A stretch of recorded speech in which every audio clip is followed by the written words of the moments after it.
1. Saya Bereza Laiba, absen 24. Di sini kami mendapatkan tugas bahasa Indonesia yaitu mewawancarai Bu Setio. Warahmatullahi wabarakatuh. Waalaikumsalam warahmatullahi wabarakatuh. Jadi di sini kita bersama Bu Setio. Kita langsung mulai ke pertanyaan pertama. Jadi nomor 1, menurut Ibu Setio, literasi itu seperti apa?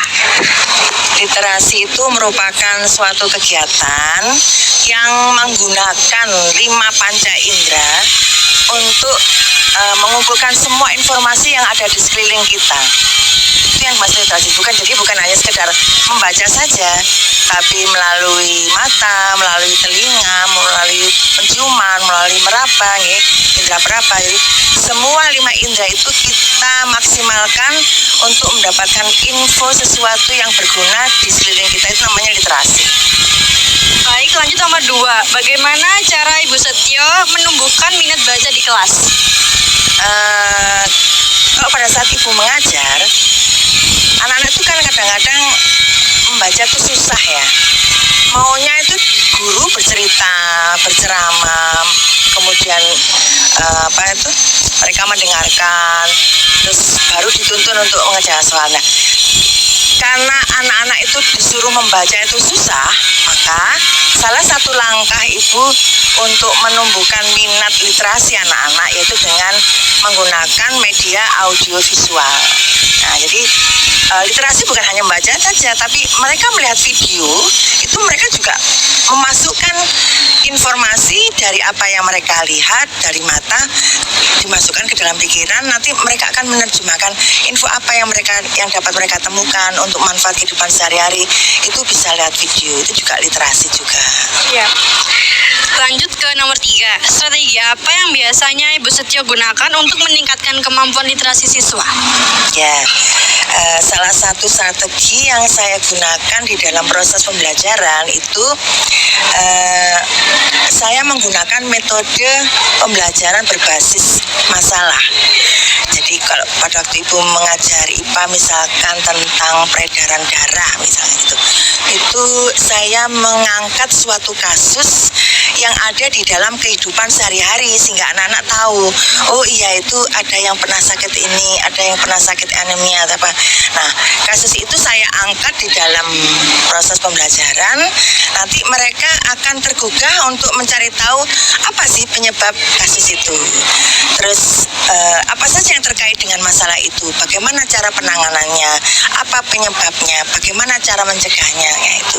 Nanti dia akan mulai mencari informasi dari segala segmen, dari segala sumber referensi yang dapat terpercaya. Jadi bukan hanya dari buku aja, mereka pasti akan cenderung mencari di internet, di Instagram atau di YouTube atau apa. Nah, itu kan sama dengan literasi itu. Baik, lanjut ke nomor 4. Tantangan apa yang sering ditemui guru dalam mengajarkan literasi? Ini tantangan yang negatif atau gimana? Yang negatif ya? Iya, boleh. Itu kadang-kadang anak-anak itu boring, jenuh gitu ya. Nah, kalau mereka mulai terasa nampak kejenuhan, akhirnya nanti ibu akan berusaha memberikan umpan-umpan balik gitu ya, berupa pertanyaan-pertanyaan atau kata-kata kunci yang bisa mempersempit lingkup pencarian mereka sehingga mereka akan langsung, oh ini maksudnya gitu. Jadi mereka tidak akan boring. Atau nanti ditambahi dengan kegiatan-kegiatan lain. Ya, beri, lanjutkan. Lanjut ke nomor 5. Bagaimana cara Bu Setio mengaitkan literasi dengan mata pelajaran lain? Ya, maksudnya tuh literasi mengaitkan dengan mata lain, maksudnya gimana?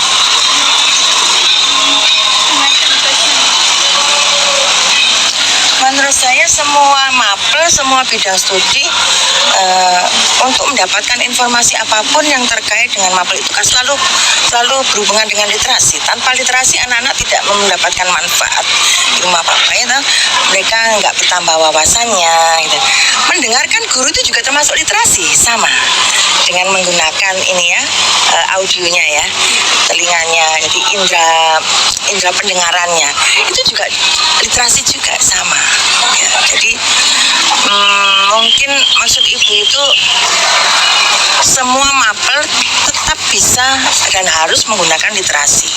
Tidak harus dengan membaca, bisa mendengar, bisa melihat, ya, atau mencium, ya, mencium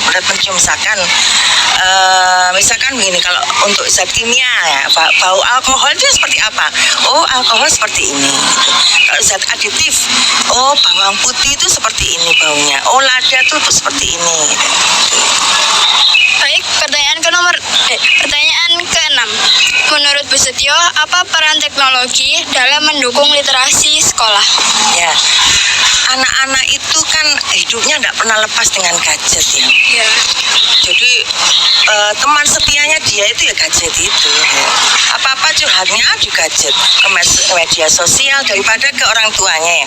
Kalau punya masalah ya larinya ke gadget, mau mencari hiburan ya larinya ke gadget. Jadi tinggal bagaimana caranya guru itu mengolah, membimbing mereka untuk memanfaatkan gadget itu supaya mereka mendapatkan informasi yang positif seluas-luasnya yang dapat membantu siswa di dalam memecahkan masalah dalam kehidupannya, dalam lingkup belajarnya, dalam bidang mapelnya, ya.